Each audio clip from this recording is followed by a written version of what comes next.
Hi, everybody. How are you doing today?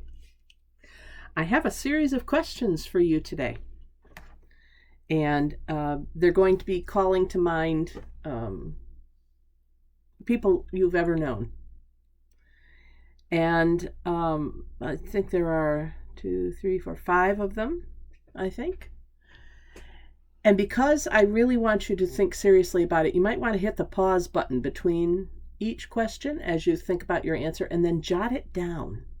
All right, just doesn't have to be on anything special. I'm not going to collect these to be graded, but jot down the answer like on a piece of scrap paper or something. So you might even want to pause this now while you grab a pen and paper. Or if you're very digital, get out your phone or someplace where you can jot it.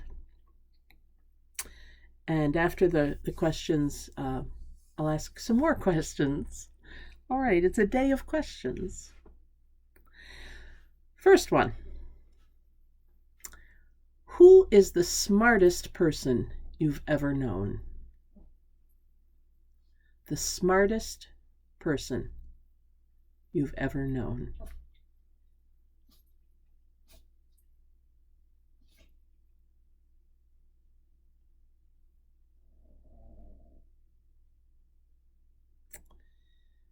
Next. Who is the kindest person you've ever known? Kindest.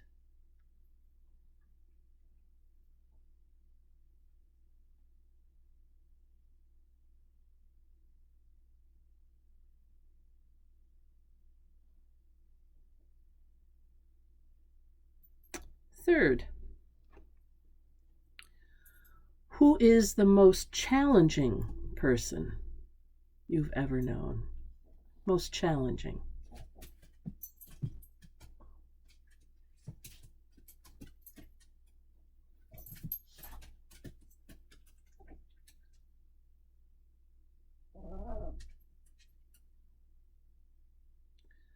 Fourth, who is the most deeply spiritual person you've ever known? The most deeply spiritual person you've ever known.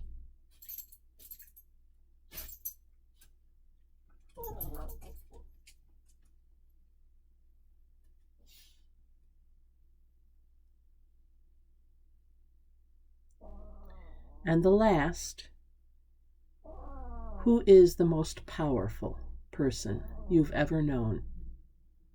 Most powerful.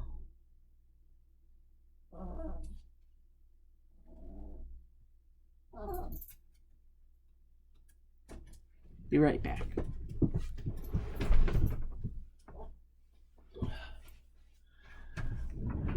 Who's the most pestering pet you've ever known? All right. So you have your list there. Should have 5 different, well, or unless you listed more than one person for each. Ready? I just want to talk about those for a minute.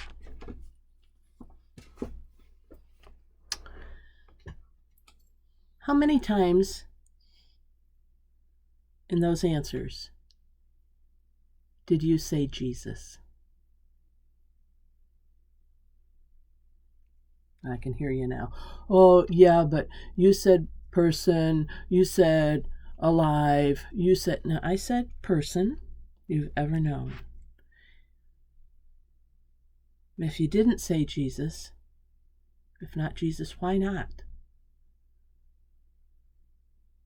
Is it because, maybe he's cordoned off in our minds into some other reality, some other designation?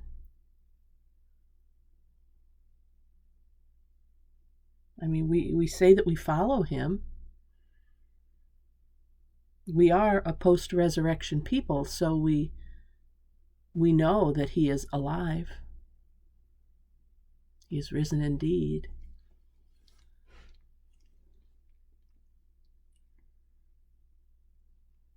Think about what I said.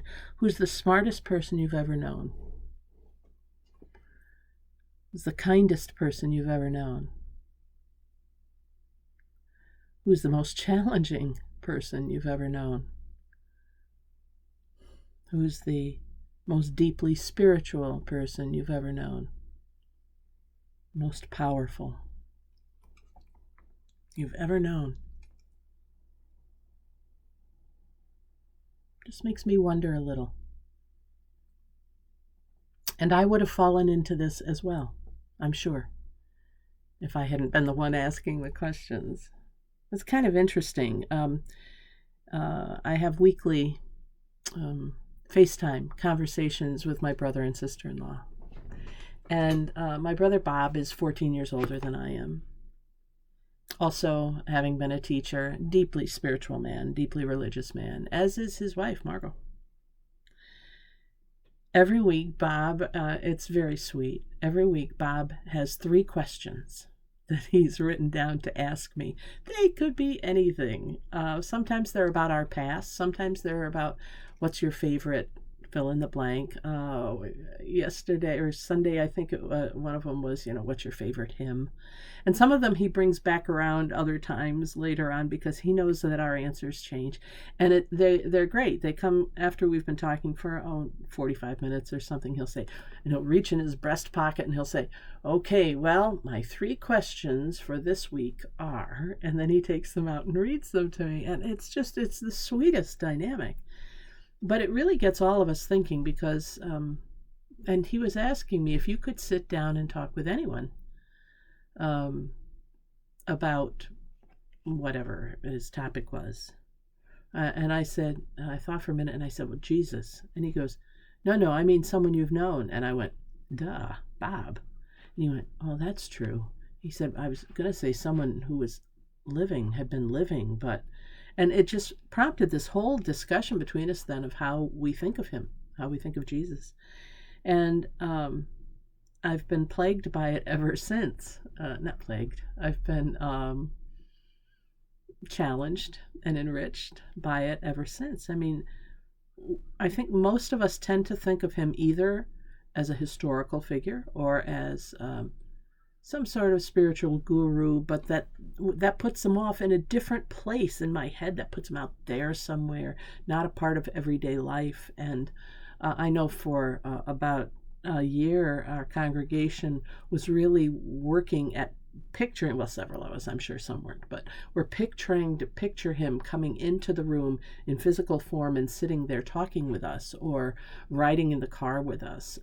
And we all found that it changed our perceptions of Jesus and our relationship with him because we could imagine him.